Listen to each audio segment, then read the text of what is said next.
Партиските препукувања и постојаното пролонгирање на носење закон за брзо финансиско и практично делување и денес останаа камен на сопнување.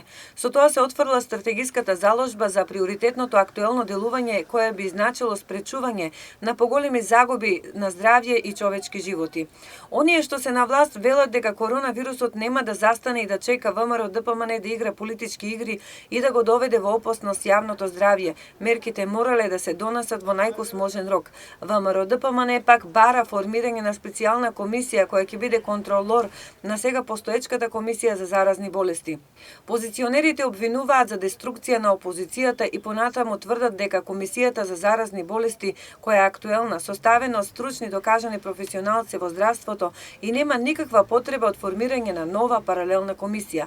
И како на јавна трибина граѓаните го вртат погледот еднаш кон левичарите, потоа кон десничарите.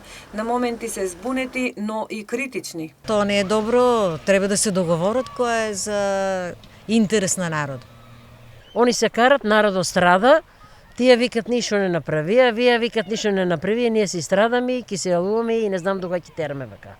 А ни тај попушта и сега не знаеме кој е добро, кој е лошо. Партијата на власт најмногу се жали на моментот што заменик министерката за финансии во техничката влада не го подпишала заемот од Светската банка наменет за поддршка на здравствениот систем и подготовка на дополнителните болнички капацитети за есенскиот бран со кој се соочуваме сега. За Штипјани тоа значи пролонгирање на поставувањето на монтажните болници. Во моментов тие се неопходни, но доколку се случи да попушти позицијско-опозицијскиот ИНАЕТ, проширувањето на инфективното оделение при Штипската клиника оптимистички би се случило по 30 дена.